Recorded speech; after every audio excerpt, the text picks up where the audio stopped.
everybody, welcome back to Jimmy's Promo, and today I'm going to give you my 72-hour review of the Samsung Galaxy A54 5G, and this is coming from the viewpoint of somebody who has always used the top flagship Samsung Galaxy devices, having the S21 Ultra, the S22 Ultra, the S23 Ultra, all of the Note devices, and I have to say right off the bat, this is a fantastic device, especially those who want to have a very nice screen, battery, cameras for a very good price. This one is a mid-range device looking and feeling like a flagship, and it only cost $449. So this is at a $450 price point. It can be a direct competitor of the Galaxy S23 for half the price. So what we're going to do in this video is I'm going to first give you all of the specs of what this phone has so you can kind of see what this thing offers. Then what I'm going to do is I'm going to show you a quick little comparison versus the A54 to the S23, kind of in a nutshell, letting you know some of the differences between the two so you can kind of mull over which one you think is best, especially given their price points. And then we're going to take a look over at the Samsung website just so I can show you, a couple of the different options, because if you do go for the unlocked device, you do have two color options. You have Awesome Violet and Awesome Graphite. And let's say you go with AT&T, which they have an amazing offer. You don't have to trade in a phone, and you're able to get this phone for $10 a month. This one does only give you the option of one color, which all of the carriers only offer you one color, which is the Awesome Graphite. So you don't have to trade in to get this amazing price of only $10 a month at AT&T. And so we'll kind of take a look at both of them, AT&T and also Unlocked. So first off, talking about all of the specs. Now this phone right here, the A54 5G, the price point is at $450. It does have 128 gigs of internal storage, with 27 of those gigs are used for system. And you do have the expandable micro SD card. So you do have where the SIM card tray is, it is a SIM card and micro SD card holder. So you can expand up to 1 terabyte. So for some people, you might want to go for the A54 because it has a larger screen, a larger battery, and it has the expandable memory when the Galaxy S23 does not. Now, this one also has 6 gigs of RAM. The display size is 6.4 inch, and it's a flat display. It is a full HD plus, so you don't get the WQHD plus, but it is flat, full HD plus with 120 hertz refresh rate. You do also have the optical fingerprint reader, so it doesn't have the ultrasonic fingerprint reader, but this one is still secure, and it is also very, very quick.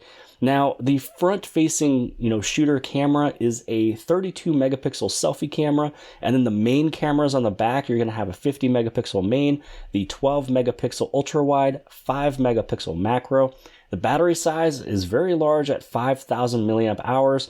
You will also still get 4 years of operating system upgrades and 5 years of security upgrades. And that's a pretty big deal because some of the A devices don't get that long.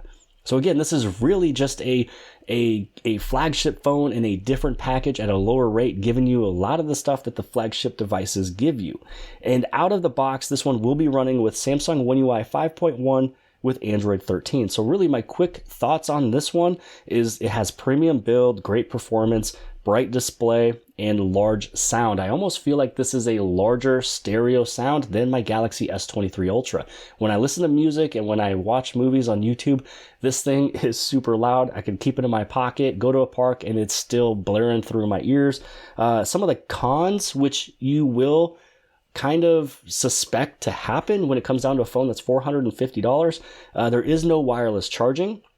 This one is still stuck at 25 watt charging, not the 45 watt charging.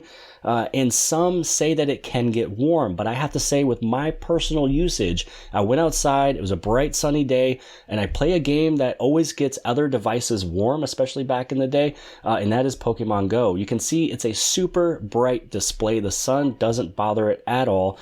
So I'm out there, and I'm also having my other device with me that is connected through Wi-Fi because this phone has my SIM card in it. So my Galaxy A54 is not only playing music, It has its mobile hotspot turned on. It has the display brightness all the way up, and I was playing Pokemon Go, which is a very, very battery draining phone, and it usually gets most phones hot. This one stayed just as warm as the warmth of my hands. So those are my big lowdowns of the pros and the cons, and also where you can get it if you want to get it unlocked with 2 colors, or if you want to go with AT&T and you want to get it for just $10 a month, and that's for new and existing customers as well.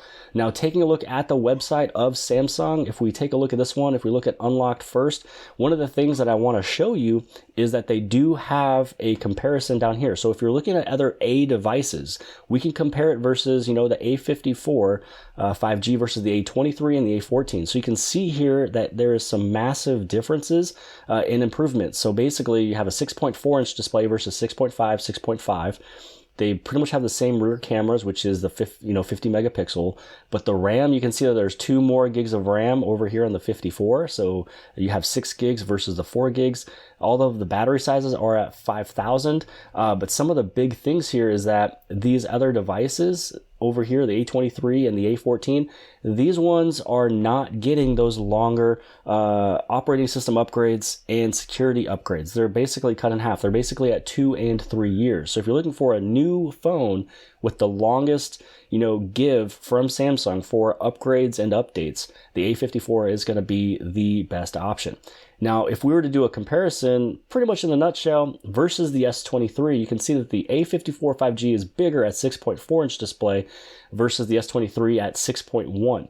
The S23 does have a brighter screen with smaller bezels, but I was outside and I had 0 issues. So even though it could be slightly brighter, you're not going to really see a big difference unless if you put the 2 phones side by side. Now this third point right here, I should have actually added this in as a con. So the Galaxy A54 5G, this one is running the Exynos processor. It's an octa-core 1380. It is not using the latest Snapdragon chipset that all the Galaxy S23 devices have.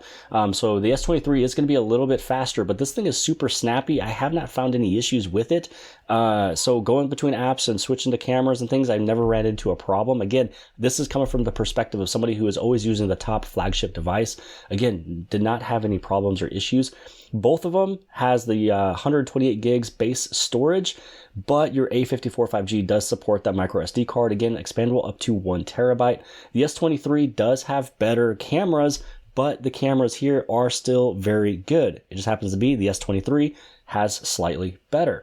The A54 5G has a bigger battery, so it's a 5,000 milliamp hour battery, and I believe the S23 is around 32 or 3600 milliamp hour. I think it's like 3600 milliamp. So it's a quite a bit bigger battery over here on the A54. And then they have the same wired charging speed. So they're both charging at 25 watts, but the S23 does support wireless charging if that is a big deal for you.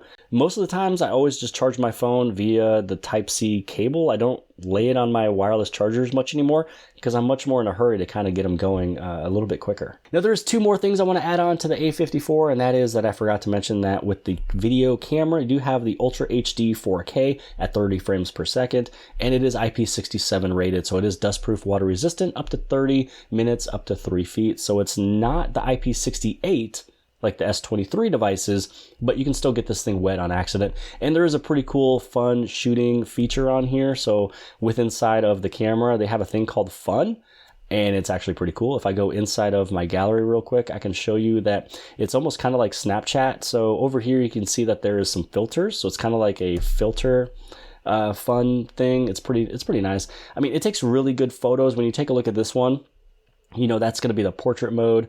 I also have another portrait mode. This one's of me inside. This is not portrait mode. So this one was with that 32 megapixel front facing camera.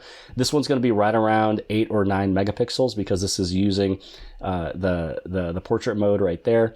This one, I believe, was the 12 megapixel. These ones would be a little bit smaller because it is using like a fun, type of shooting mode. Now, this is kind of where I was showing off if you wanted to do a regular image that's 8 megapixel with the selfie, or if you go with that 32 megapixel front facing.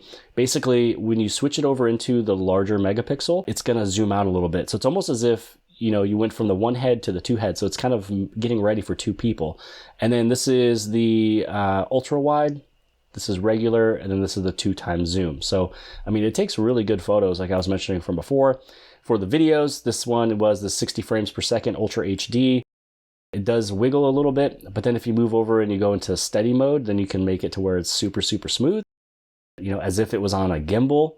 Again, it does a very good job when it comes down to the cameras itself. Really, when it comes down to this phone, if you're that person who is always into the ultra flagship devices, this one's probably not for you. If you're somebody who is into the smaller, you know, the S23, the S22, the S21, this one's really up your alley for a much lower price. This one is sitting at $450. You know, if you go with AT&T or unlocked, this one is perfect for any of my sisters because they don't really care which device they have, as long as it has a good camera, good battery life, good display, things like that. This is for them. I am that flagship ultra person, so this one isn't really made for me, but this one's also perfect for any of my two sons that I have. So if they want to play their games, watch YouTube, anything like that, this one's going to be perfect for them. You just want to make sure you put a case on it because it is a very glossy back when it comes out of this phone, because it is basically built like a flagship phone. But my review on this one, coming from somebody with an Ultra, I would not be, you know, sad if my Ultra died and I had to only use this phone. This thing can definitely get me by. This thing can get the job done and at a really good price point so you don't break your wallet price. So I'm going to give this one really like a 9 out of 10 as a full general number, just because it can really fit everybody's needs. The only thing I would say that would get it up to a 10 would be the same cameras in the Galaxy S23 and also the Snapdragon processor. And if they were to add $50 to bring those two things in, then this thing is a full 10 out of 10. So hopefully you guys kind of appreciated this video. If you did, give it a big thumbs up. Don't forget to hit subscribe. Subscribe on the very bottom left-hand side. And if you like this video, then more than likely you'll also like this video. And I'll see you guys later.